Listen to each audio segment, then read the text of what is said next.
Swali linakuja, ikiwa kila mmoja humwona kwa kadiri ya stahiki yake,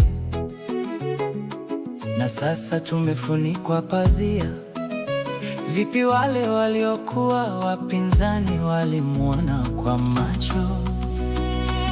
Kuona kwa macho ya kawaida lilikuwa kwa lengo, kwa wakati maalum, kwa kipindi maalum, si kwa sababu ya kutokuwepo, bali kwa ajili ya mtihani wa nafsi, ili kujua watakavyochagua nuru au giza, ukweli au udanganyifu. Vipindi vilivyopita kati ya dhihirisho na dhihirisho havikuwa kutoweka kwa kweli, bali ni pazia la macho ya kibinadamu. Kwa kuwa Mola yupo daima, hata kama macho hayamwoni, mioyo na akili bado humisi. Kwa hiyo kila mmoja humwona kwa kadiri ya stahiki yake. Na maana toa sura, thibitisha nguvu, ni kwamba lengo si kuona kwa macho ya mwili, bali kuona kwa macho ya moyo, kwa macho ya akili, kwa macho ya roho.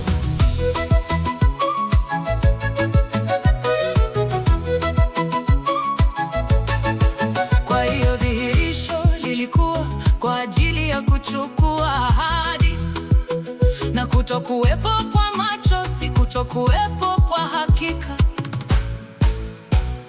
Mola uliyejidhihirisha kwa hekima, ukaweka hoja kwa macho na mioyo, ukaonyesha nguvu kwa wote, ili kila nafsi ipimwe kwa chaguo lake. Nuru ya milele, wewe huonekana kwa wenye mioyo safi, na pazia ni dhambi za viumbe, lakini uwepo wako haupotei. Mfano ni kama mprogramu wa mchezo aliyeweka tabia ndani ya mchezo ili kufundisha wachezaji. Mprogramu yupo daima, lakini wachezaji humwona kupitia tabia aliyoandika. Baada ya kufundisha, ondoa tabia hiyo ili ajue nani alielewa na nani hakuelewa.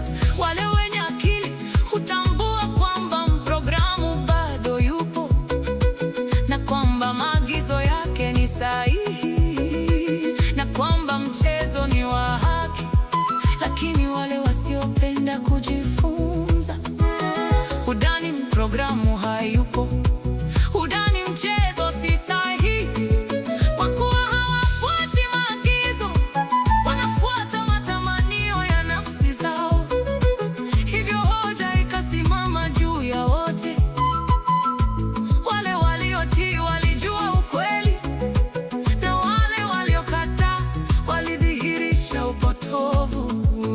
Na Mola hakufanya jambo bila hekima, kwa kuwa kila dhihirisho lina lengo, na kila pazia lina maana.